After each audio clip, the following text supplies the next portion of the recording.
आ जाइए सभी बच्चों, सभी को जय हिंद। सभी बच्चों को जय हिंद है। और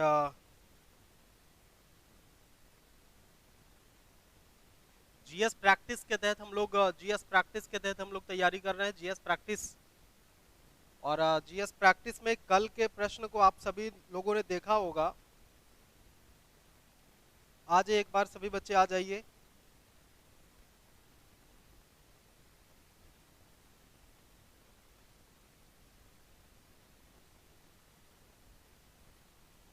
आ जाएं, आप सभी लोग आ जाएं।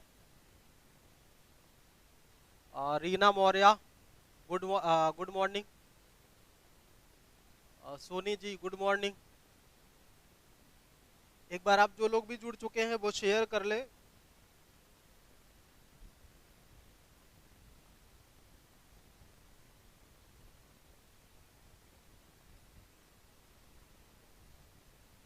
मैं जहां तक समझ पा रहा हूं कि वॉइस क्लियरिटी तो ठीक है, किसी भी तरह का कोई इशू नहीं दिख रहा है, चीजें ठीक लग रही हैं। और सभी का स्वागत है, सभी बच्चों का स्वागत है।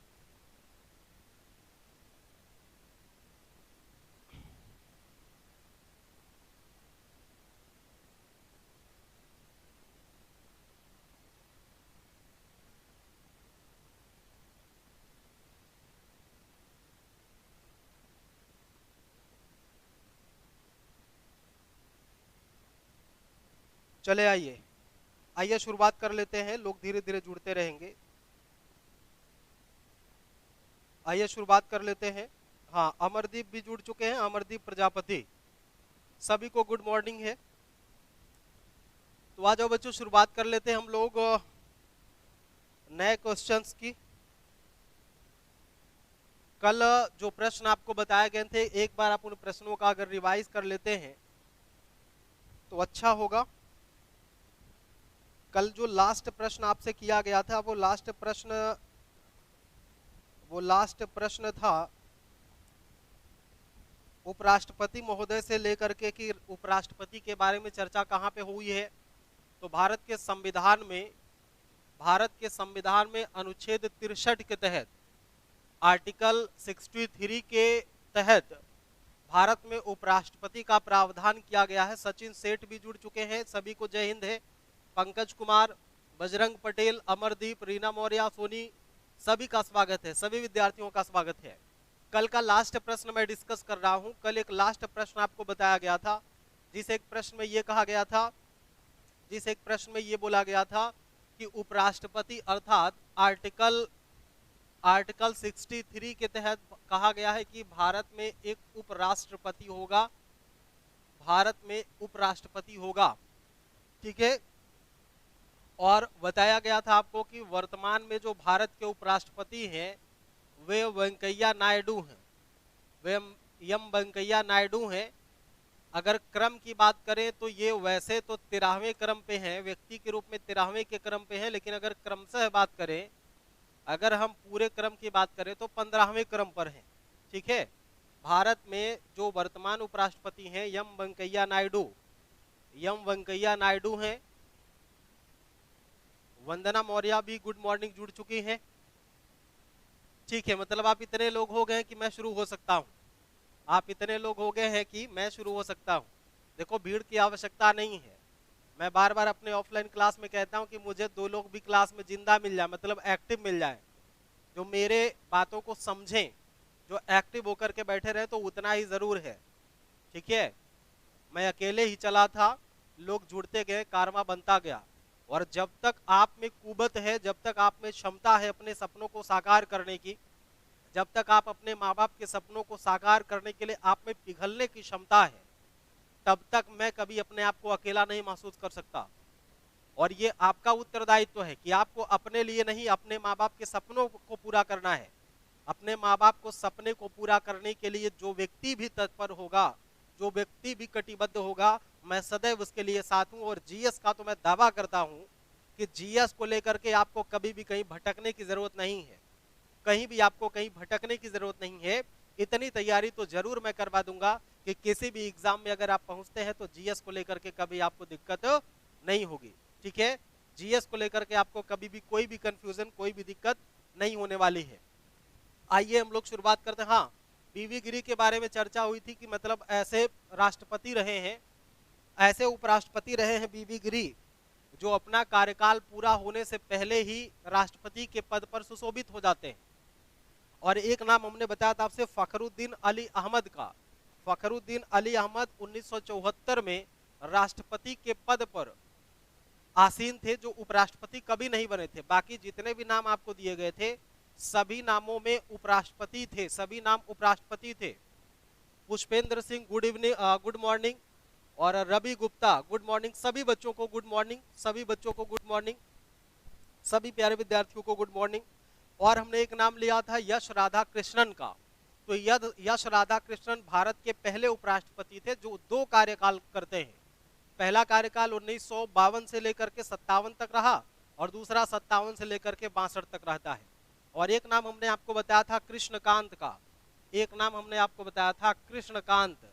तो कृष्णकांत महोदय ऐसे भारत के उपराष्ट्रपति हैं जो अपने पद पर रहते ही इनकी मृत्यु हो गई, अर्थात जब ये पद पर थे पद पर ही मृत्यु हो गई, इस तरह से आप याद रखेंगे। तो कभी कभी पूछा जाता है कि भारत का वह उपराष्ट्रपति जो कार्यकाल के दौरान या पद पर आसीन रहते ही उसकी मृत्यु हो गई थी, तो कृष्णकांत है। इस तरह से आपके कल के लास्ट क्वेश्चन का हमने रिवीजन किया है, कल के लास्ट क्वेश्चन का हमने रिवीजन किया है। 2 बार गिनती भी, हाँ ठीक है, बीवी गिरी भी 2 बार थे। राम जी भी जुड़ चुके हैं। एक बार मैं सभी बच्चों का नाम ले रहा हूं। सचिन सेठ है, राम जी, रवि गुप्ता, पुष्पेंद्र सिंह, वंदना मौर्य और सचिन सेठ, पंकज कुमार, बजरंग पटेल, अमरदीप प्रजापति, रीना मौर्य, सोनी, तमाम बच्चे जुड़ चुके हैं। आइए आप नए प्रश्न की शुरुआत करते हैं। एक छोटा सा प्रश्न है, अवधारणात्मक प्रश्न है, कॉन्सेप्चुअल प्रश्न है। देखते हैं कि आप कहां तक इसको समझ पाते हैं, देखते हैं कि इस प्रश्न को आप कहां तक समझ पाते हैं। ये आपको किसी भी किताब में एज इट नहीं मिलेगा, लेकिन बहुत ही महत्वपूर्ण प्रश्न है। भारत में जनमत के निर्माण में, भारत में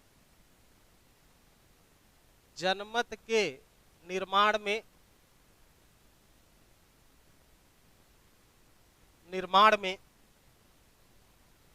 मुख्य तत्व होता है,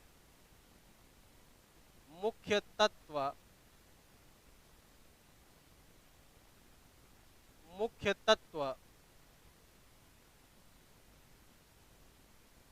होता है।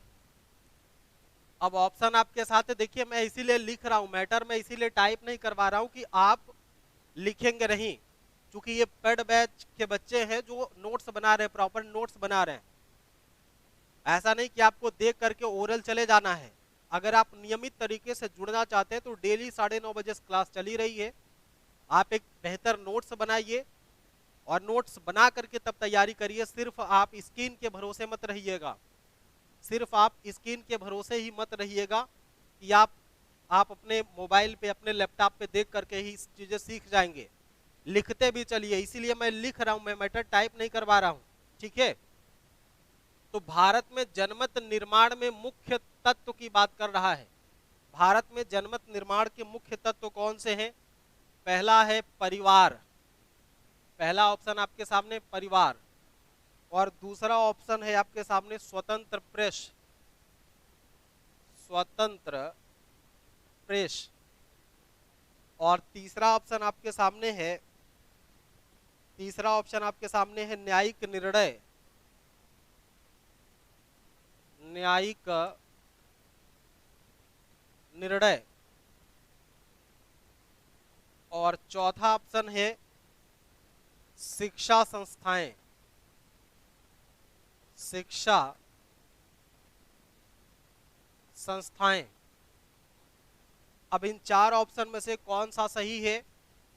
इन 4 में से कौन सा सही ऑप्शन है? आप सभी बच्चे आंसर करने का प्रयास करें कि भारत में जनमत के निर्माण में मुख्य तत्व कौन सा होगा। एक बार सभी बच्चे कमेंट करके बताएंगे, एक बार सभी लोग कमेंट करके बताएंगे कि इनमें से कौन सा जनमत के निर्माण का मुख्य तत्व है। जनमत के निर्माण का मुख्य तत्व है, ये चीज आपको बताना है। जनमत के निर्माण का मुख्य तत्व क्या है, ये चीज आपको कमेंट करके बताना है। कमेंट आने भी शुरू हो गए हैं। पुष्पेंद्र सिंह ने ए कहा है, राम जी ने भी ए ऑप्शन लिया है, सोनी कौशल ने भी स्वतंत्र प्रेस बी दिया है, सचिन सेठ ने सी दिया है। बाकी लोगों का, राम जी और पुष्पेंद्र, आप लोग थोड़ा सा बाबू शेयर कर लीजिए। जो अपने क्लास के बच्चे हैं, जो ऑफलाइन के पढ़ते थे, उनका अगर नंबर आप लोगों के पास होगा तो आप लोग शेयर कर लीजिए। सुमन पाल का बी आ रहा है, वंदना मौर्य का सी आ रहा है, रीना मौर्य का बी आ रहा है। जिन बच्चों का उत्तर बी है वो राइट है।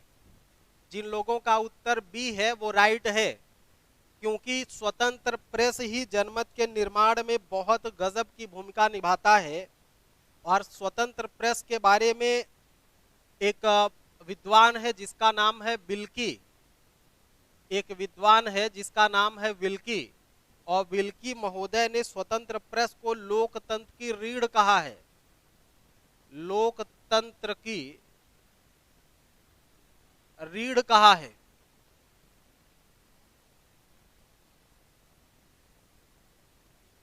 इस बात को आप लोग नोट कर लेंगे कि भारत में जनमत के निर्माण में मुख्य तत्व कौन सा है, तो ये बी वाला ऑप्शन सही है, स्वतंत्र प्रेस। बी वाला ऑप्शन सही है, स्वतंत्र प्रेस। ठीक है। और एक विद्वान है जिनका नाम है विल्की महोदय, तो विल्की महोदय ने लोकतंत्र की रीढ़ ही कह दिया है किसको, स्वतंत्र प्रेस को। और वर्तमान में आप देख रहे हैं कि भारतीय स्वतंत्रता या भारतीय प्रेस की स्वतंत्रता कर दिए गुरुजी। ठीक है, थैंक यू राम जी। पुष्पेंद्र, आप भी, जो भी बच्चे ऑफलाइन के हैं वो अपने अपने मित्रों के साथ शेयर कर दें। जो भी ऑफलाइन क्लास में बच्चे पढ़ते थे उनके साथ शेयर कर लीजिए। ठीक हो गई बात, समझ गए हैं। आइए अगला प्रश्न देखते हैं। आइए हम लोग अगला प्रश्न देखते हैं। और लिखते चलना प्लीज, आप लोग लिखते चलना, ठीक ना। यूट्यूबिया तैयारी मत करना, यूट्यूबिया तैयारी मत करना, नहीं तो दिक्कत हो जाएगी। चलो एक अगला प्रश्न देखते हैं।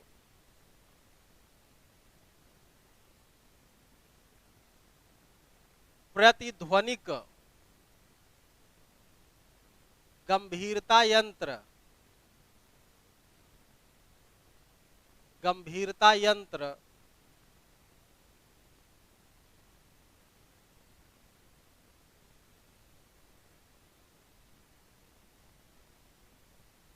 अगर आप कहें तो मैं इसको अंग्रेजी में भी इसको लिख दे रहा हूं।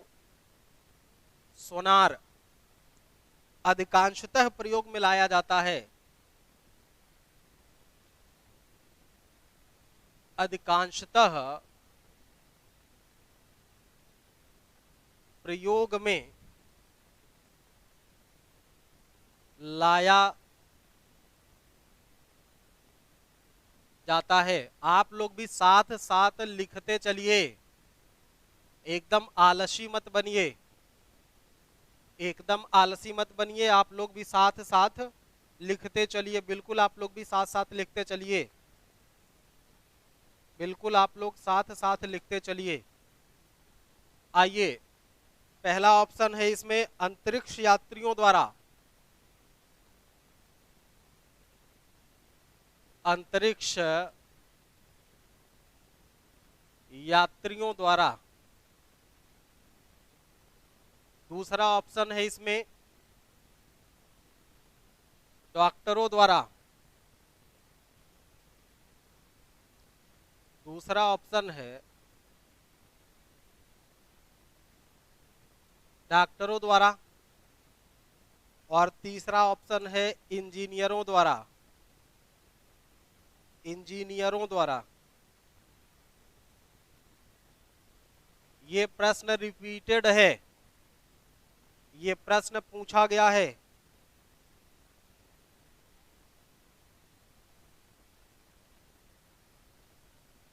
नौ संचालकों द्वारा, चौथा ऑप्शन है नौ संचालकों द्वारा।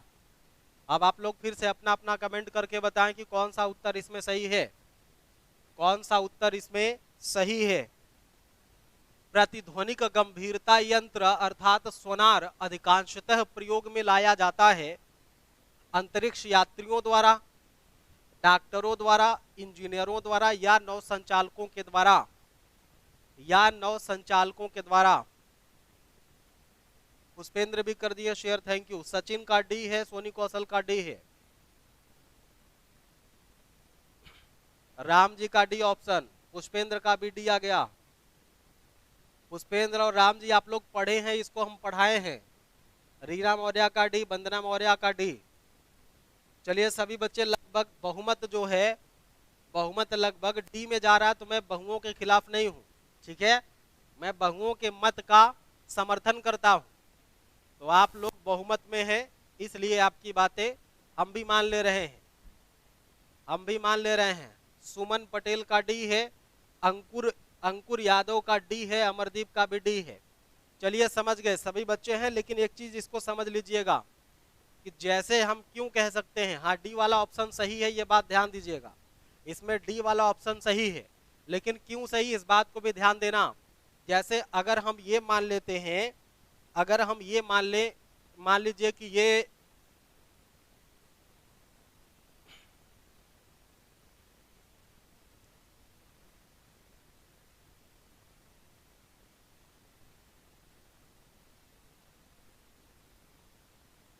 इस तरह से हम ये मान लेते हैं, ये कोई हमारी शिप है, ठीक है, ये कोई हमारी शिप या जहाज है, ये हमारी कोई शिप या जहाज है जो कहाँ पे चलेगी, तो ये सागर पे चलेगी, ठीक है, कहाँ चलेगी, ये सागर में चलेगी, हम सागर बना दे रहे हैं, ये सागर का जल है, ये सागर पर ये जहाज चल रही है, सागर पर ये जहाज चल रही है। अब इसमें यहाँ पे नीचे वाले पार्ट में अगर आप देखेंगे, अगर यहाँ इसमें नीचे वाले पार्ट में देखा जाए, तो इस जहाज में नीचे वाले पार्ट में यहाँ पर दो यंत्र लगे होते हैं, यहाँ पर नीचे दो यंत्र लगे होते हैं, एक को कहा जाता है प्रेषक या प्रेषित, एक को कहा जाता है प्रेषित और दूसरे को कहा जाता है संसूचक, दूसरे को कहा जाता है संसूचक। अर्थात एक यह वाला जो यंत्र है, मतलब इसको हम यंत्र ए नाम दे रहे हैं, इसको यंत्र बी नाम दे रहे हैं। जहाज के या शिप के निचले वाले भाग में जो भाग जल से टच है, जो भाग जलाशयी भाग में डूबा हुआ रहता है, उस वाले भाग में दो छोटे छोटे यंत्र लगे होते हैं। एक यंत्र क्या करता है, ये पराध्वनि को प्रेषित करता है, ये क्या करता है, ये पराध्वनि को प्रेषित करता है, पराध्वनि तरंगों को प्रेषित करेगा, ठीक है, पराध्वनि तरंगों को क्या करेगा, प्रेषित करेगा। और सपोज कर लीजिए कि नीचे कोई पहाड़ी है या कोई बड़ा चट्टानी भाग है या कोई ऐसा शिप है, या कोई ऐसा शिप है जो बहुत पहले से डूब गया था, या कोई ऐसा शिप है जो बहुत पहले से जल में डूब गया था, या हम कह सकते हैं कि मछलियों का कोई बहुत बड़ा एरिया है, या हम ये कह सकते हैं कि मछलियों का कोई बहुत बड़ा एरिया है। जब यहाँ से सूचना, जब यहाँ से तरंगे, पराध्वनि तरंगे जब यहाँ से प्रेषित होंगी, तो ये जा करके उस वस्तु से टकराएंगी जो सागरी भाग में डूबा हुआ है, और जब ये चीजें डूबा हुआ भाग से, जो भी सागर के तलहटी में बसा हुआ डूबा हुआ भाग है, जब उससे टकराएंगी और फिर यहाँ से ये लड़ करके वापस संसूचक या ग्राहक वाले यंत्र में उसको एक्सेप्ट कर लिया जाएगा। टकरा करके ध्वनियां कहाँ जाएंगी, संसूचक में जाएंगी। यहाँ से टकरा करके ध्वनियां कहाँ जा रही हैं, संसूचक में जा रही हैं। तो हमने देखा कि एक तो प्रेषित कर रही है और दूसरा उसको ग्रहण कर रहा है। तो इस तरह से हमारे सागर के निचले भाग में, सागर के अंदर में कोई बर्फ का टुकड़ा है, कोई बर्फ का आइलैंड है, या कोई पहाड़ी एरिया है, कोई चट्टानी एरिया है, या फिर कोई डूबा हुआ जहाज है, या मछलियों का बहुत बड़ा एरिया है। इन तमाम चीजों को हम लोग समझने का प्रयास करते हैं, इन तमाम चीजों का हम लोग समझने का प्रयास करते हैं। इन तमाम चीजों को हम लोग समझने का प्रयास करते हैं। अब एक बार आप लोग बता दीजिए कि क्या ये मैपिंग आपको समझ में आ गई है, जिस तरह से आपको समझाया गया है, क्या ये बात आप समझ पा रहे हैं? अगर समझ पा रहे हैं तो अच्छी बात है। फिर से आप समझ लीजिए थोड़ा सा। हमने कहा कि जहाज के निचले हिस्से में दो यंत्र लगे होते हैं। एक यंत्र सूचना एक यंत्र पराध्वनि तरंगों को प्रेषित करता है और दूसरा यंत्र उसको ग्रहण करता है, उसको एक्सेप्ट करता है, ग्रहण करता है। इस तरह से दो यंत्र यहाँ पर लगाए गए हैं, दो यंत्र यहाँ पर लगाए गए हैं। तो नीचे हम जितनी भी चीजें हैं, जितने भी पदार्थ हैं, उनको हम लोग पता लगा पाते हैं। तो ये बात तो तय हो गई कि प्रतिगंभीरता संसूचक यंत्र, ठीक है, प्रतिध्वनिक गंभीरता यंत्र, इसी को सोनार कहते हैं। इसी को क्या क्या बोलते हैं? सोनार बोलते हैं। सोनार का मतलब क्या होता है? Sound navigation and ranging. Sonar का मतलब क्या होता है? Sound navigation and ranging. Sound navigation and ranging. कभी कभी तो आपसे इसका फुल फॉर्म ही पूछ लिया गया है, कभी कभी तो आपसे इसका फुल फॉर्म ही पूछ लिया गया है। एक बार सभी बच्चे बता दें कि क्लियर है? बिल्कुल बिल्कुल बिल्कुल, राम जी ने कहा कि समझ पा रहे हैं। ठीक है, समझेंगे क्यों नहीं। ठीक हो गई बात। अच्छा, एक चीज ध्यान दीजिएगा कि इसका हम प्रयोग कहाँ कहाँ कैसे कैसे कर रहे हैं। मतलब इन जो सोनार का प्रयोग है, सोनार का प्रयोग हम लोग किस किस काम में कर सकते हैं, इसको भी लिख लेना। सोनार का प्रयोग हम लोग किस काम में कर सकते हैं? तो पहला चीज लिख लेना कि समुद्र की गहराई मापने में, समुद्र की गहराई ज्ञात करने में, ठीक है, समुद्र की गहराई हम लोग ज्ञात कर सकते हैं।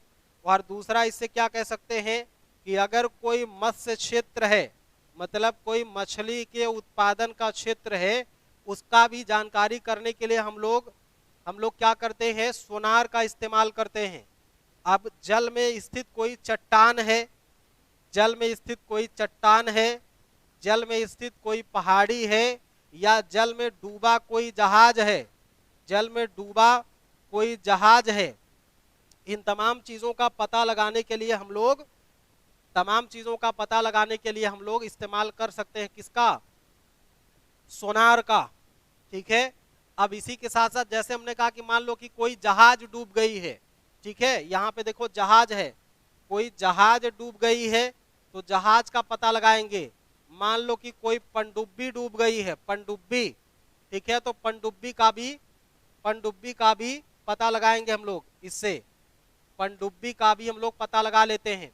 तो आपसे कई बार सवाल पूछा गया है कि सोनार का प्रयोग हम लोग किस किस काम में करेंगे, तो मुझे लगता है कि समुद्र की गहराई तो आप जान ही रहे होंगे, चट्टान, पहाड़, हिमशैल जो डूबे हुए हैं, पनडुब्बियां डूबी गई हैं, इन सब का तो पता लगाएंगे। इसमें एक नया कंटेंट आपको मिल रहा है मत्स्य क्षेत्र का। अगर कोई सागरीय भाग में मछली का भी एरिया है जहां पर बड़े पैमाने पर मछलियों का उत्पादन होता है, वहां पर हम क्या कर सकते हैं? सोनार के माध्यम से मछली के एरिया का पता लगा सकते हैं। आइए आगे बढ़ते हैं, अगर स्क्रीनशॉट करना चाहें तो आप लोग कर लें। अगला प्रश्न लेते हैं, अगला प्रश्न लेते हैं, अगला प्रश्न लेते हैं। अगला प्रश्न क्या है, ध्यान से देखेंगे बात को। अगला क्वेश्चन क्या है? आज का तीसरा क्वेश्चन है, हाँ चौथा क्वेश्चन है। चलो चौथा कर लेते हैं, पता नहीं कौन सा है। देखो नंबर ऑफ क्वेश्चन कम होंगे, ठीक है, एक एक कंटेंट में 10-10 क्वेश्चन आपको मिलेंगे। एक एक जब व्याख्या करता हूं तो 10-10 क्वेश्चन मिलेंगे। जैसे सोनार से जुड़ा हुआ मामला जो बताया हूं, कम से कम 5 क्वेश्चन इसमें आपके तैयार हैं, ठीक है, कम से कम 5 क्वेश्चन इसमें आपके तैयार हैं। अगला प्रश्न देखेंगे, मनुष्य किस आवृत्ति की तरंगों को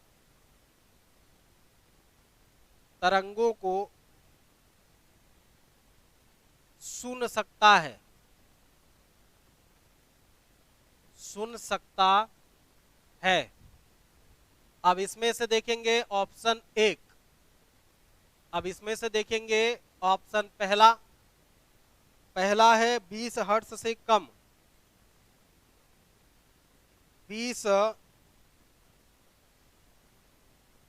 हर्ट्ज से कम की ध्वनियों को, दूसरा है 20 से 20,000 हर्ट्ज के बीच,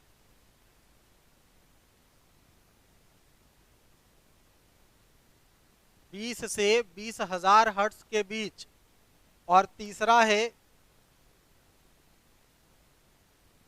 20,000 हर्ट्ज से अधिक।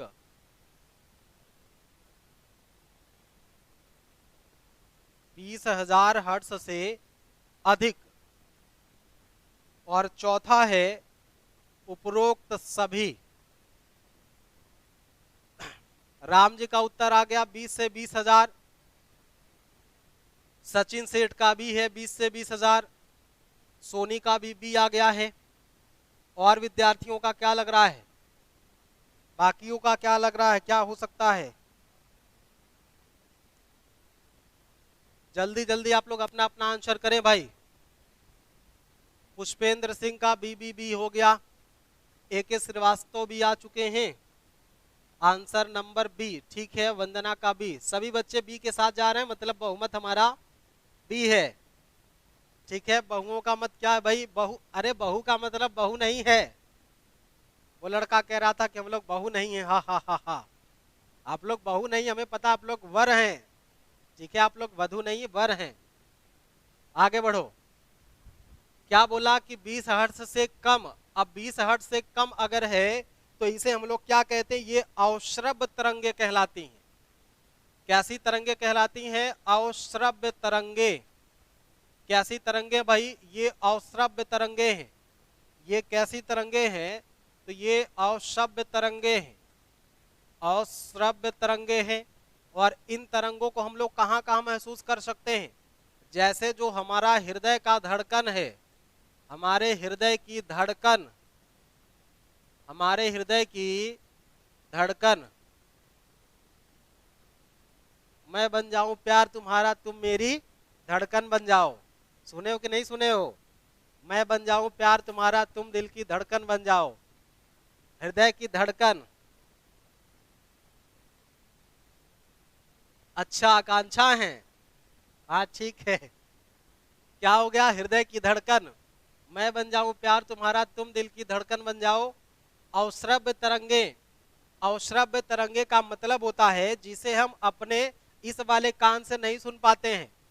अवश्रव्य तरंगों का मतलब क्या है? जिसको हम लोग इस वाले कान से नहीं सुन पाते हैं उसको क्या बोलते हैं? अवश्रव्य तरंगे बोलते हैं। जिसका जो 20 हर्ट्ज से कम होता है, जो 20 हर्ट्ज से कम होता है। अच्छा एक चीज और इसमें देखेंगे, जो भूकंप आता है, भूकंप, तो जो भूमि के अंदर कंपन होता है, नहीं जमीन के अंदर जो कंपन होता है उसका भी, वो भी जैसे कितना होता है, हम लोग कान से तो सुन नहीं पाते हैं, कान से तो हम लोग सुन नहीं पाते चूंकि वो 20 हर्ट्ज से कम होता है, ठीक है। इसीलिए तो हृदय की धड़कन सुनने के लिए स्टेथोस्कोप का प्रयोग करते हैं। आला, स्टेथोस्कोप का प्रयोग करते कि नहीं करते हैं? स्टेथोस्कोप का प्रयोग करते कि नहीं करते हैं? स्टेथोस्कोप का प्रयोग करते हैं क्या? हृदय की धड़कन सुनने के लिए, हार्टबीट मापने के लिए आला का प्रयोग करते हैं। आला देखे होंगे अगर आप, तो डॉक्टर्स के पास कुछ इस तरह का एक यंत्र होता है। अब यही यंत्र डॉक्टर क्या करता है? अपने कान में लगा लेता है, और ये वाला जो पार्ट होता है ये मरीज के पास टच कराता है, तो उसकी ध्वनियां उसको सुनाई देती हैं। इसी को तो आला कहते हैं, या इसी को हम लोग स्टेथोस्कोप कहते हैं। इसी को स्टेथोस्कोप बोलते हैं, ठीक है, या इसी को आला कहते हैं देसी भाषा में, सामान्य भाषा में आला कहते हैं, ठीक है। तो 20 हर्ट्ज से कम की ध्वनि सुनने के लिए, ऐसी ध्वनियां जो 20 हर्ट्ज से कम की ध्वनियां हो उसे अवश्रव्य तरंग कहते हैं, उसे अवश्रव्य तरंग कहते हैं। और इसका एग्जाम्पल क्या क्या हो सकता है? एक तो हृदय की धड़कन और दूसरा भूकंप। समझ गए हैं बात को? आगे बढ़िए, दूसरा देखते हैं क्या है। जो 20,000 से 20,000 हर्ट्ज तक बताया गया, ये श्रव्य तरंगे होती हैं। ये कैसी तरंगे हैं? ये श्रव्य तरंग हैं, ये श्रव्य तरंगे होती हैं। ये कैसी तरंगे हैं? तो ये श्रव्य तरंग होती हैं। और इन तरंगों को मानव सुन सकता है। क्या कर सकता है? मानव सुन सकता है।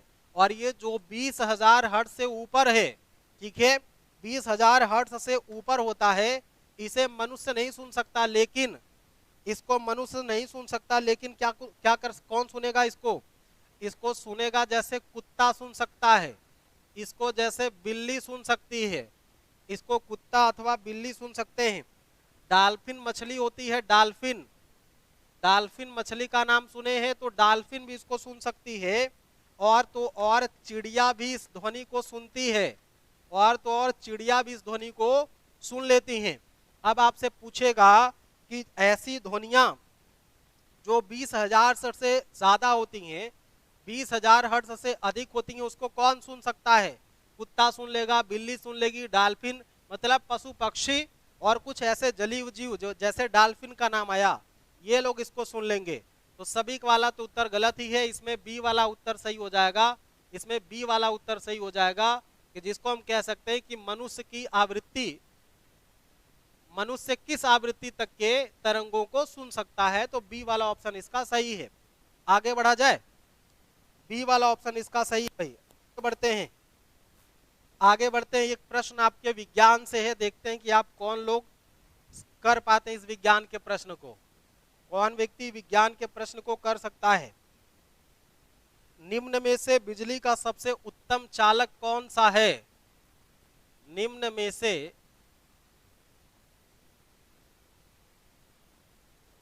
बिजली का सर्वोत्तम चालक, सर्वोत्तम चालक कौन सा है? अब देख लो भाई, निम्न में से क्या क्या दे रहा है। एक तो दे रहा है शुद्ध जल, दूसरा ऑप्शन दे रहा है समुद्री जल माने खारा जल, खारा जल, और तीसरा ऑप्शन दे रहा है सूखी लकड़ी। सूखी लकड़ी बोल रहा हूं, लड़की मत, सावन के अंधों लकड़ी लिख रहा हूं, लड़की मत समझ लेना। और अगला है प्लास्टिक। लकड़ी लिखा हूं सावन के अंदर, लड़की नहीं लिखा हूं, ठीक है। आगे बढ़ो, जल्दी से बताओ आप लोग।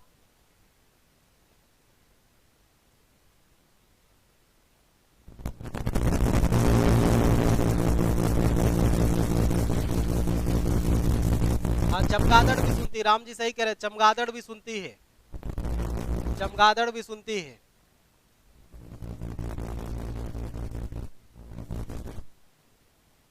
सचिन सेठ, राम जी और सोनी का उत्तर आ गया बी।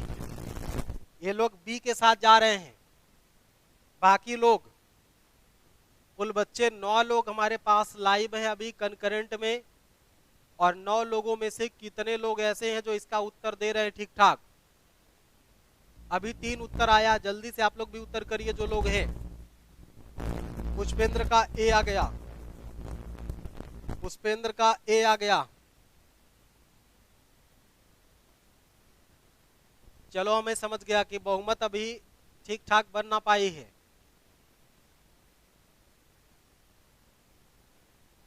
लेकिन जितना उत्तर आया है उसका बहुमत, अच्छा एक और आ गया, किसका है? रीना मौर्य का।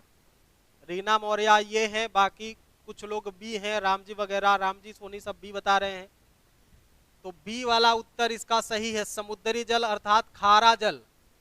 देखा, पूछा गया है कि निम्न में से बिजली का सर्वोत्तम चालक कौन सा है, तो सूखी लकड़ी में तो होगा नहीं, प्लास्टिक में होगा नहीं। अब आपके पास तो 2 ही ऑप्शन थे, आपके पास तो 2 ही ऑप्शन थे। तो शुद्ध जल की अपेक्षा खारे जल में बिजली बहुत तेजी से रन करती है। शुद्ध जल की अपेक्षा वंदना मौर्य का ये है, रीना का ये है, अमरदीप का भी ये है, और आकांक्षा का भी ए है।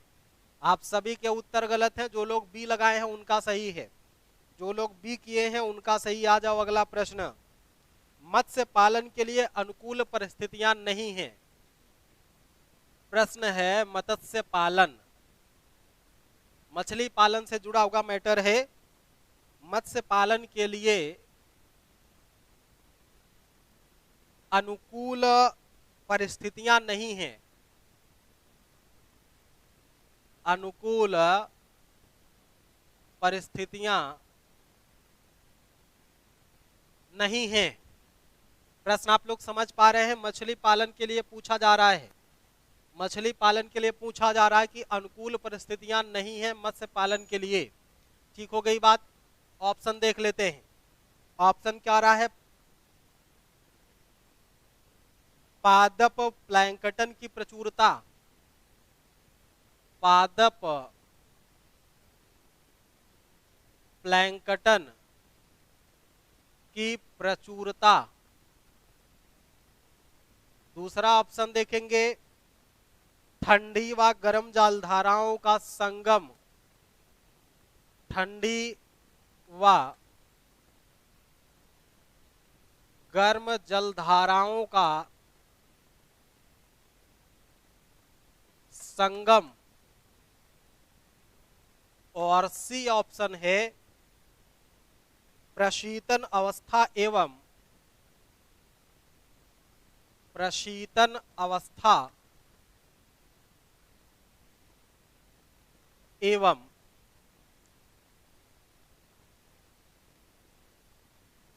द्रुतगामी यातायात सुविधा।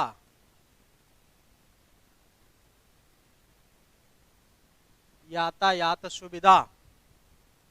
और डी वाला ऑप्शन है गहरे समुद्र।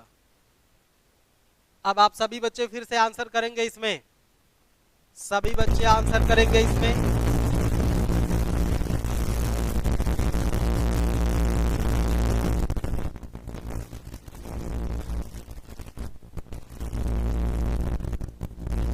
राम जी सही कह रहे हैं कि जहां पे अर्थिंग होती वहां पे नमक डाला जाता है तो बिजली तेज हो जाती, बढ़ जाती है, सादा पानी गिराने से कम हो जाती है। राम जी का ऑप्शन सी है। पंकज कुमार आप आंसर करें, वंदना मौर्य आप लोग भी आंसर करें, पुष्पेंद्र, रीना, वंदना, अमरदीप, आकांक्षा, आप सभी जल्दी जल्दी आंसर करिए, आप सभी जल्दी जल्दी आंसर करिए। पूछा जा रहा है कि मत्स्य पालन के लिए अनुकूल परिस्थितियां नहीं हैं, मतलब किस परिस्थिति में मछली का पालन नहीं हो सकता है। तो सोनी का उत्तर आया डी, राम जी का उत्तर आया सी, पुष्पेंद्र का आया सी, वंदना का आया डी और सचिन सेठ का आया बी। बाकी लोग 11 लोग जुड़े हैं अभी तक। रीना मौर्य का आ गया सी, रीना का उत्तर आ गया सी, वंदना मौर्य का आ गया डी। तो चलिए, जब आप लोग जुड़े हुए हैं, जैसे देखो डी वाला उत्तर देने में ये है वंदना और डी का उत्तर देने में ये कौन सी है? सोनी। ये दो लड़कियां ऐसी हैं, वंदना और सोनी, जो इस प्रश्न के लिए विजेता साबित हो रही। प्यारे बच्चों, इस प्रश्न के लिए विजेता साबित हो रही हैं। जो बच्चे भी डी आंसर, वंदना और सोनी दो लोग आंसर किए हैं डी वाला, ठीक है। जैसे एक बात देखो, ये जो पादप की बात हो रही है, पादप प्लैंकटन, ये तो मछलियों का एक तरह से चारा है। जहां पे पादप प्लैंकटन का मतलब काई, आप समझ सकते हैं, एक विशेष तरह का पौधा होता है जो सागरों के ऊपरी भाग में पाया जाता है। और जहां पर पादप प्लैंकटन होगा वहां पर मछलियां बड़े पैमाने पर, वहां पर मछलियां पाई जाएंगी, ठीक है। जहां पर ठंडी और गर्म जलधारा दोनों का संगम होता है वहां पर भी मछलियां बड़े पैमाने पर पाई जाती, तो ये वाला भी सही है। तीसरा है प्रशीतन अवस्था अथवा द्रुतगामी यातायात की सुविधा। सागर का वह क्षेत्र जहां पर ठंडा जल है, और जब ठंडा जल है और यातायात बड़ी तेजी से वहां पर चलता है तो स्थिति क्या हो जाती है कि यातायात के घर्षण के कारण जल का जो तापमान है वो कुछ बदल जाता है। तो इस कारण तीसरे वाले ऑप्शन भी सही हो जाते हैं, यहां भी मछली का उत्पादन बड़े पैमाने पर होगा। चौथा ऑप्शन गलत इसलिए है कि मछलियों के लिए अनुकूल गहरा नहीं बल्कि छिछला समुद्र होता है। गहरा नहीं बल्कि क्या होता है? छिछला समुद्री भाग होता है, छिछला समुद्री भाग होता है। हम भी दिए हैं आंसर डी। चलिए भाई, अमरदीप भी आंसर डी दिए हैं, अमरदीप भी आंसर डी दिए, तो चलो अमरदीप को यहाँ बना दे रहा हूँ। ये अमरदीप हैं, ठीक है, इनका नाम अमरदीप है, ये अमरदीप है। तो सही उत्तर देने वाले हमारे 3 पार्टिसिपेटर हैं, सही उत्तर 3 लोग दिए हैं, बाकी लोग अपने अपने आंसर को करेक्ट कर लें। आगे बढ़े, जल्दी से एक बार बताइए क्या आगे बढ़े हम लोग, जल्दी से बताइए क्या आगे बढ़े। वंदना ने कहा यश।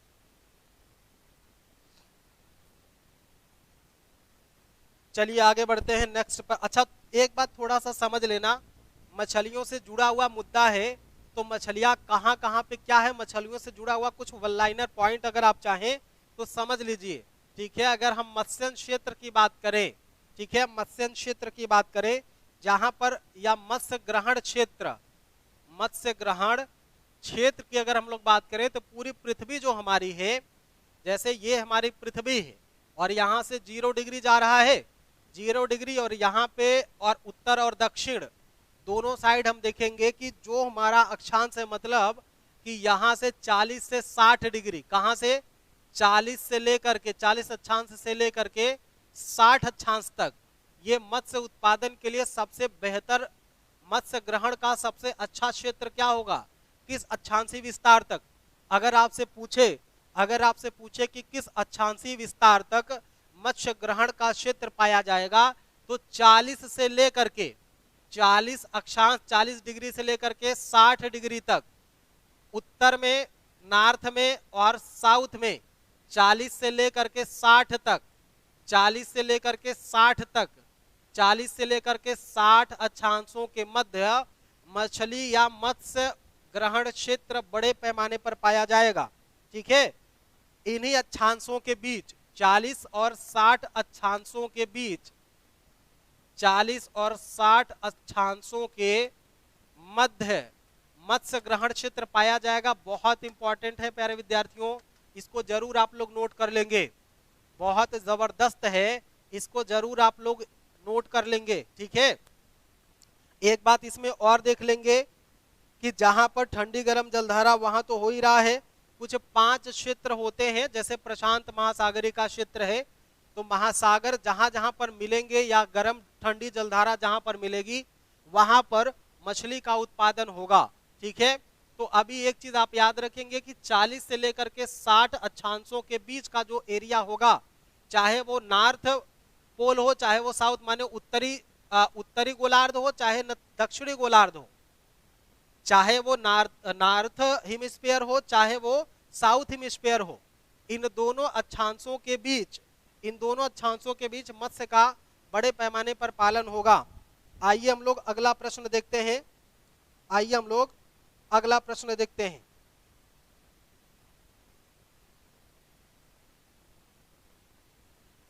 एक प्रश्न है असत्य कथन,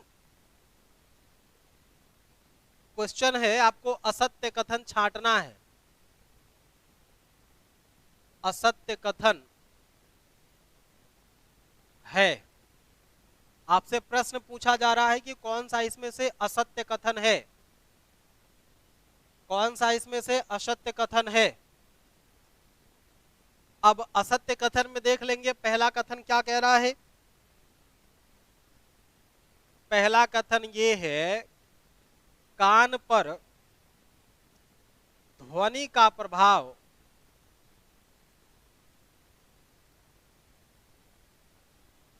कान पर ध्वनि का प्रभाव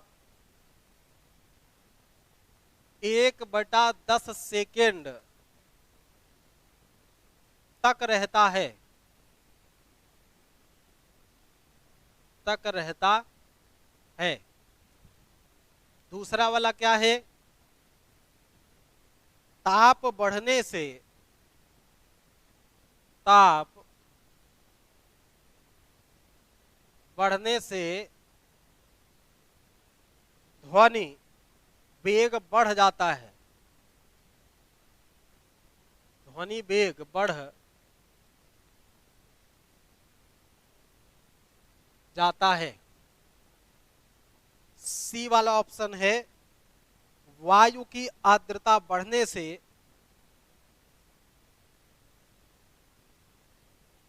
वायु की आर्द्रता बढ़ने से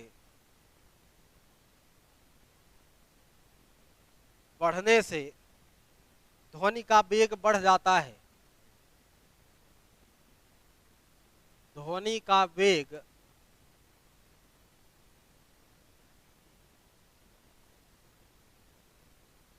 बढ़ जाता है।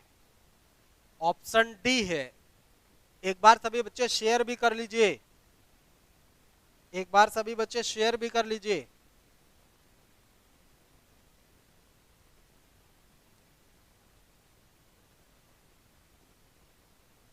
ध्वनि तरंगे निर्वात में भी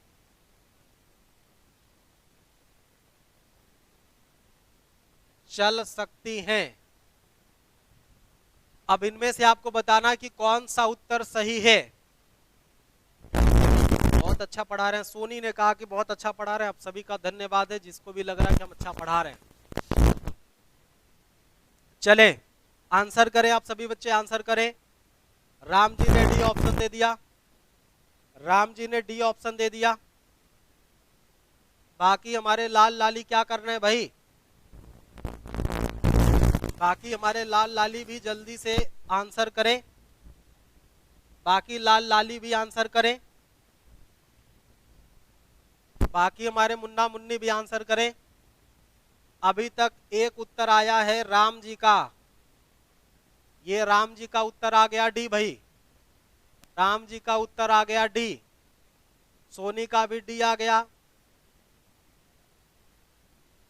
राम जी ने कहा कि डी ऑप्शन गलत है। ठीक है, गलत है लेकिन सही तो है, उत्तर तो सही है। श्रीवास्तव, आकांक्षा भी डी मार रही है, पंकज भी डी मार रहे हैं, सचिन सेठ भी डी मार रहे हैं, उमेश चौहान डी,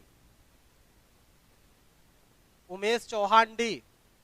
बाकी वंदना और ये लोग कहाँ गए भाई? हाँ, रीना मौर्य आ गई हैं, अमरजीत आ गए हैं, अमरदीप, सभी का डी है। तो भाई ये तो बहुमत आ गया ना, बहुमत आ गया। तो जब बहुमत आ जाएगा तब हम क्या करेंगे? राम जी को हमने बनाया है और राम जी को बनाने के बाद ऐसे इसको क्या कर देंगे? अनंत लगा देंगे। ठीक है, मतलब सभी, अब सबका फिगर ड्रा करना तो है नहीं, लेकिन फिर भी हमने अनंत लगा दिया, मतलब बहुमत हमारा इसी के साथ है, डी के साथ है।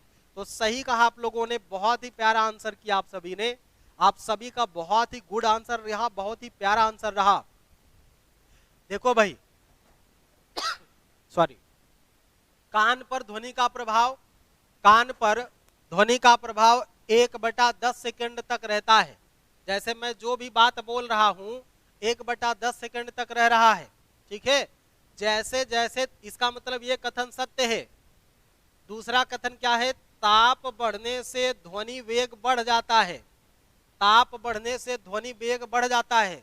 सीधा सीधा बात आप जानेंगे कि गर्मियों के दिनों में, गर्मी के दिन में अगर बहुत दूरी से भी साउंड आता है तो वो बहुत जल्दी आप सुन लेते हैं, लेकिन सर्दी के दिनों में ऐसा नहीं होता है। ठीक है, बाकी बहुत सारे इसके एग्जाम्पल हैं। इसका मतलब ये भी बी वाला ऑप्शन सही है। जब कभी वायु में आर्द्रता बढ़ती है, जब कभी वायु में आर्द्रता बढ़ती है तो ध्वनि का वेग बढ़ जाता है। अभी इसके पहले एक प्रश्न आपने देखा था कि जैसे जो ध्वनि है बिजली के लिए काम कर रही है ना, तो बिजली के लिए चलने के लिए काम कर रही है। आर्द्रता का मतलब होता है कि वायु में जल की मात्रा, वायु में जल की मात्रा जब बढ़ेगी तब उसे हम आर्द्रता कहते हैं। ये कौन है? Lakshmi Narayan Kumar, hide show D.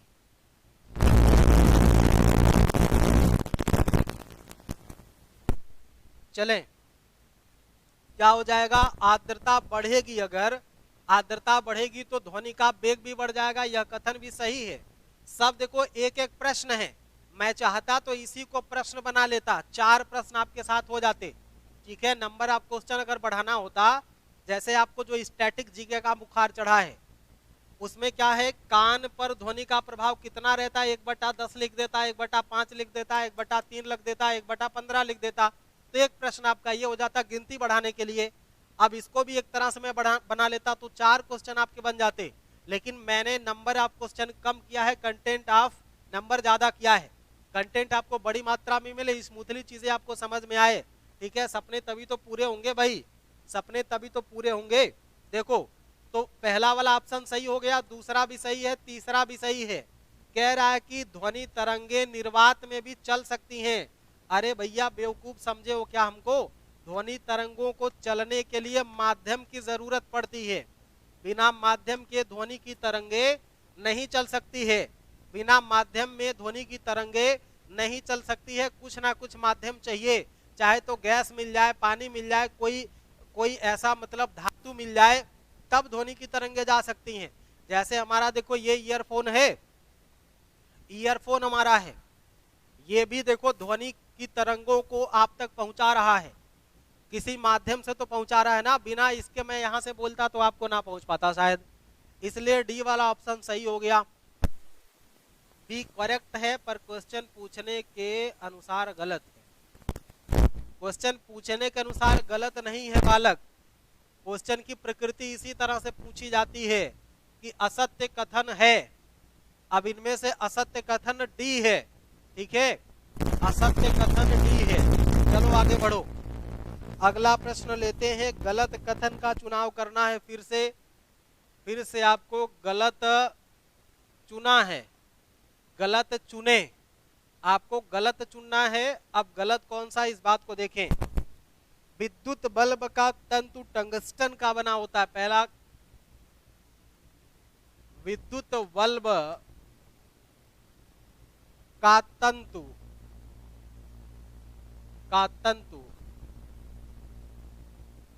Tungsten का बना होता है। बी वाला ऑप्शन क्या कह रहा है, विद्युत हीटर का तार, विद्युत हीटर का तार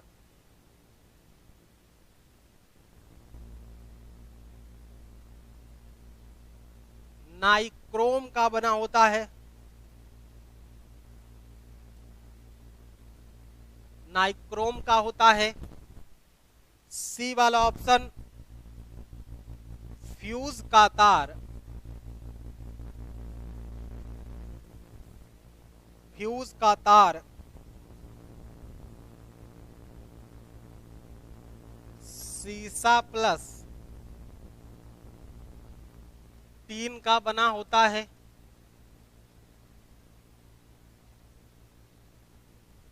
चौथा ऑप्शन है, आवेश का मात्रक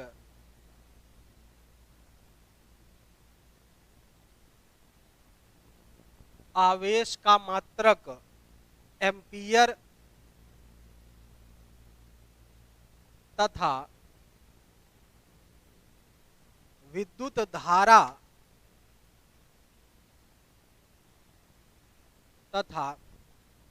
धारा का मात्रक कूलाम होता है। अब इनमें से कौन सा प्रश्न है, मैं दोबारा पढ़ दे रहा हूं प्रश्न को, गलत इसमें से चुनना है, ठीक है, कि कौन सा एक ऑप्शन इसमें से गलत है, ठीक है। तो पहला उत्तर कह रहा है कि विद्युत बल्ब का तंतु टंगस्टन का बना होता है। दूसरा है कि विद्युत हीटर का तार नाइक्रोम का बना होता है। तीसरा है कि फ्यूज का तार सीसा और टिन का बना होता है। चौथा कह रहा कि आवेश का मात्रक एम्पियर और विद्युत धारा का मात्रक कूलाम होता है। अब इनमें से कौन सा उत्तर सही है, जल्दी से आप सभी उत्तर करें, जल्दी से आप सभी लोग उत्तर करके बताएं। तो सचिन सेठ का आ गया डी, सोनी कह रहे कि ए बी सी तीनों सही है। राम जी कहा कि डी, राम जी का उत्तर आ गया डी। राम जी डी वाला उल्टा कर दिए हैं आप, अच्छा आकांक्षा डी सही है, रीना मौर्य का डी सही है, पुष्पेंद्र का डी डी डी है, सोनी का डी है। ये यार हाइड शो वाला कौन सा कैसे आप करते हैं? लक्ष्मण का भी हो गया डी, लक्ष्मी नारायण का डी हो गया, अमरदीप का डी हो गया, कल्पना सिंह का डी हो गया, एंगरी ये क्या है भाई, PEARD क्या क्या आप लोग सरनेम लेते हैं। पंकज कुमार, भागवत सिंह का डी हो गया। तो भाई बहुमत देखिए डी के साथ जा रहा है। नीशु गुप्ता का डी आ गया है, नीशु गुप्ता का डी आ गया। तो सभी बच्चों का डी आंसर है। तो आपको पता है कि मैं बहुमत के साथ रहता हूँ, ठीक है, मैं बहुमत के साथ हूँ। ठीक हो गई बात, बहुमत के साथ हूँ। आपका जो बहुमत है मैं उसी के साथ हूँ। ये लो भाई, बहुमत के साथ हूँ मैं। किसके साथ हूँ? बहुमत के साथ हूँ। अर्थात ऑप्शन डी आप सही कह रहे हैं। तो ऑप्शन डी सही है, अर्थात आवेश का मात्रक एम्पियर नहीं है। ठीक है, आवेश का मात्रक क्या होता है? कूलाम होता है। आवेश का मात्रक क्या होता है? कूलाम होता है। जबकि विद्युत धारा का मात्रक क्या होता है? एम्पियर होता है। विद्युत धारा का मात्रक क्या होता है? एम्पियर होता है। ठीक है, जैसा राम जी ने कहा कि दोनों के मात्रक को उल्टा कर दिया गया है। जो आवेश का मात्रक था उसको कूलाम का कर दिया गया, जो कूलाम का था उसको आवेश के विद्युत धारा के सामने रख दिया गया। ठीक है, दोनों को केवल उल्टा पलटा कर दिया गया है। लक्ष्मी नारायण कुमार बिहार ईस्ट चंपारण से देख रहे हैं, बहुत बहुत धन्यवाद आपका। लक्ष्मी नारायण कुमार बिहार से देख रहे हैं भाई। तो लक्ष्मी नारायण आपका तो स्पेशली स्वागत है हमारे साथ। अच्छा लगा कि आप बिहार से हमारे साथ जुड़े हुए हैं। तो आपका उत्तरदायित्व ये बनता है कि हमको आप अपने मित्रों तक भी पहुंचाइए, इस वीडियो को शेयर करिए, ताकि बिहार के बहुत सारे लाल लाली, बहुत सारे मुन्ना मुन्नी हमारे साथ जुड़ सके और उन सभी के साथ हम एक बेहतर भविष्य को निर्मित करने की ओर अग्रसर हो सके। तो सभी लाल लालियों का उत्तर आ गया था डी, इसलिए ऑप्शन डी सही हो गया।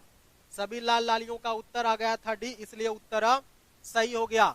सभी लाल लालियों का उत्तर आ गया था डी। एंग्री बर्ड लिखा है, अच्छा वही बीच में ये आ गया था, इसलिए हम पढ़ पाए। कल्पना कह रही है कि हम हिमाचल हैं। अच्छा, तुम लोग नाम बदल बदल के काम कर रहे हो भाई। जितने क्लास के बच्चे हैं वो अपने सहपाठियों को चीजें शेयर कर दें, अपने सहपाठियों को चीजें आप शेयर कर दीजिए। तो अगला प्रश्न लेते हैं। शिक्षा के संबंध में, शिक्षा आयोग के विषय में, शिक्षा आयोग के विषय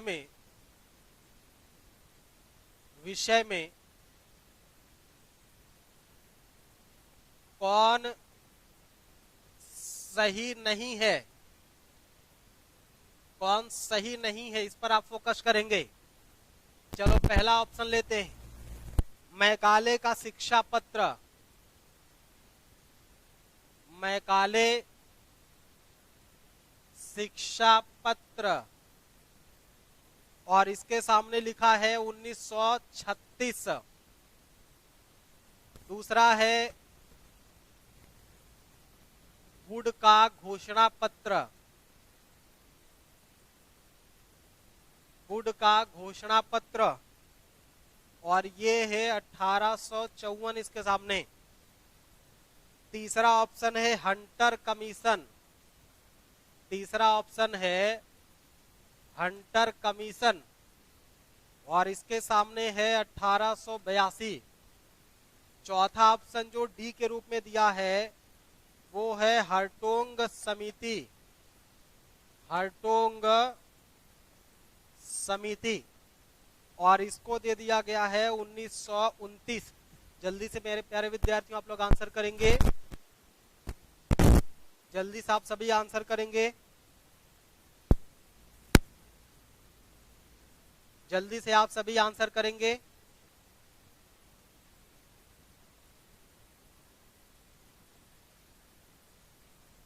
रकुल ठाकुर कह रहे हैं कि मैं मऊ से हूं। मऊ आजमगढ़ के पास वाला क्या? मैं काशी से हूं। सचिन सेठ काशी से, बहुत गजब यार। एक बार सभी बच्चे ये बता दें, 16 बच्चे मेरे पास जुड़े हुए हैं, इन 16 बच्चों में कौन कहां से जुड़ा हुआ है ये भी बता दे। राम जी का ये वाला ऑप्शन, पुष्पेंद्र का डी हो गया, सोनी का ये गलत है। जल्दी जल्दी आप सभी बच्चे आंसर करेंगे। भगत सिंह का सी आ गया। भगत नहीं, भागवत सिंह है, क्षमा चाहते हैं भाई। भागवत सिंह का सी है। आकांक्षा का ए है। आकांक्षा का ए है। बाकी लोग जल्दी जल्दी आंसर करें भाई, फटाफट आंसर करें, फटाफट आंसर करें। देर ना हो जाए, कहीं देर ना हो जाए। कल्पना का सी आ गया। मैकाले शिक्षा पत्र 1936, आप सभी का उत्तर उल्टा सीधा आ रहा है। आप सभी के उत्तर में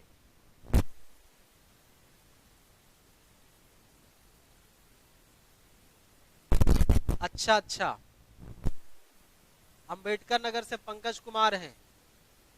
आप सभी बच्चे एक बार अपने अपने जिले का नाम भी बताएंगे और आंसर का भी नाम बताएंगे। पहले आप अपने जिले का नाम बताएं, अगर अलग स्टेट से है तो स्टेट का नाम बताएं, फिर आंसर नंबर आप लिखेंगे शीघ्रता से। लक्ष्मी नारायण चंपारण से बता रहे हैं ए। लक्ष्मी नारायण चंपारण बिहार से बता रहे हैं ये। भाई आप तो ऐतिहासिक धरती से हैं, बड़ी खुशी हो रही है कि अब आप चंपारण से हैं। कभी हम आते हैं चंपारण, आप घुमाएंगे क्या हमको? कभी आएंगे चंपारण, घुमाएंगे क्या आप हमको? चलिए आगे बढ़ लेते हैं। ये भाई 1836 में है। ध्यान से समझो, मैकाले का जो शिक्षा पत्र आया था, जो मैकाले का शिक्षा पत्र आया था, ये 1836 का है। 1936 गलत है, ये 1936 गलत है, ये 1836 है। महोबा से, वाह भाई वाह। पुष्पेंद्र कह रहे हैं महोबा से है। महोबा की धरती भी तो बड़ी खतरनाक है। महोबा की धरती भी तो बहुत खतरनाक है भाई, ऐतिहासिक प्लेस महोबा भी है। चलो ऑप्शन पे चर्चा करते हैं। मैकाले का शिक्षा पत्र आया था 1836 में, ना कि 1936 में। और इसकी एक जो सबसे बड़ी सिफारिश थी कि शिक्षा को अंग्रेजी माध्यम बना दिया जाए। शिक्षा का माध्यम कैसा हो? शिक्षा का माध्यम कैसा हो बच्चों? शिक्षा का माध्यम अंग्रेजी हो, इस बात के लिए सिफारिश की गई थी मैकाले आयोग के द्वारा। मैकाले ने इस बात के लिए समर्थन किया था, लॉर्ड मैकाले नाम दिया जाता है। लॉर्ड मैकाले ने कहा था कि भारतीय शिक्षा का माध्यम क्या होगा? भारतीय शिक्षा का माध्यम अंग्रेजी होगा। ये जो वुड का घोषणा पत्र है, चार्ल्स वुड का घोषणा पत्र, ये 1854 आया था। वुड का घोषणा पत्र 1854 में आया था। इसके पीछे एक बहुत बड़ी विशेषता ये है कि वुड के घोषणा पत्र में कहा गया है, इसमें पहली बार महिलाओं की शिक्षा का प्रथम प्रयास किया गया। ठीक है, इसमें आप देखेंगे महिला शिक्षा का प्रथम प्रयास, महिला शिक्षा का प्रथम प्रयास किया गया। किस पत्र में भाई? तो वुड के घोषणा पत्र में महिलाओं की शिक्षा का पहला प्रयास किया गया। जो हंटर कमीशन है, हंटर कमीशन के बारे में क्या एक बड़ी विशेषता आप कह सकते हैं कि हंटर कमीशन प्राथमिक शिक्षा से संबंधित था। हंटर कमीशन किस शिक्षा से संबंधित था? तो ये प्राथमिक शिक्षा से संबंधित था। जबकि हार्टोंग समिति, इसके बारे में दो बातें आपको याद रखनी है। पहली बात तो ये है, पहली बात तो हार्टोंग समिति के बारे में, यह व्यावसायिक शिक्षा की बात करता है। भारत में पहली बार व्यावसायिक शिक्षा की बात हार्टोंग समिति में की गई। और दूसरी बात, बालिकाओं को निःशुल्क शिक्षा, बालिका को निःशुल्क शिक्षा दिए जाने का प्रावधान या सुझाव इसी में दिया गया था, जो 1929 में आया था। हंटर कमेटी 82 में है, वुड का घोषणा 54 में है, और मैकाले का 1836 में है। एक बार सभी बच्चे फिर से ध्यान से सुन लीजिए बात। मैकाले कब आया था? मैकाला 36 में हुआ था। मैकाला कब हुआ था? 36 में हुआ था। और वुड कब हुआ था? तो वुड 54 में हुआ था। वुड 1854 में, मैकाला कब हुआ था? 1836 में। और हंटर कब हुआ था? 82 में हुआ था। हंटर कब हुआ था? 82 में। और हर्टोंग 29 में हुआ था, 1929 में। उपरोक्त जो तीन है, तीनों 1836, 1854 और 1882 है, जबकि हर्टोंग समिति 1929 है। अब इसकी विशेषता भी ध्यान से समझ लेना।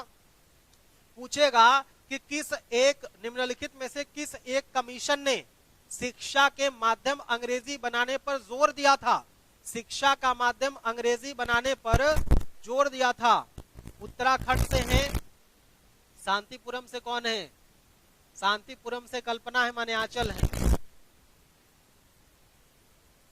महोबा से, हाँ ठीक है। आवाज ठीक करिए सर जी, आवाज तो यार मैं ठीक ही लग रही। चलो अच्छा, अब देखो थोड़ा सा सुधार किए, ठीक है। अगर पूछेगा कि निम्नलिखित में से कौन सा कमीशन, निम्नलिखित में से कौन सा कमीशन शिक्षा को अंग्रेजी माध्यम बनाए जाने पर जोर देता, तो मैकाले। क्या बोल देंगे बच्चों? मैकाले कह देंगे। क्या कहेंगे? मैकाला, ठीक है, मैकाले। और वुड का घोषणा पत्र में महिलाओं की शिक्षा का पहली बार प्रयास किया गया। और प्राथमिक शिक्षा का प्रावधान या उसके लिए हंटर कमीशन की बात की गई थी। हर्टोंग समिति ने क्या किया था? व्यवसायिक शिक्षा और बालिकाओं को निःशुल्क शिक्षा की बात की गई थी। तो ये आज का आखिरी प्रश्न था। और हम लोग अब कल मिलेंगे इसी तरीके से। आप लोग बने रहिए पूरी ईमानदारी से, लाइक शेयर सब्सक्राइब के साथ बने रहिए। सभी बच्चों का मोस्ट वेलकम, थैंक यू, जय हिंद। कल मिलते हैं हम लोग, ठीक है। ओके, कल से मैटर टाइप हो जाएगा तो नंबर आप कंटेंट आपके बढ़ जाएंगे। मैटर कल से आपका टाइप हो जाएगा। Okay, thank you.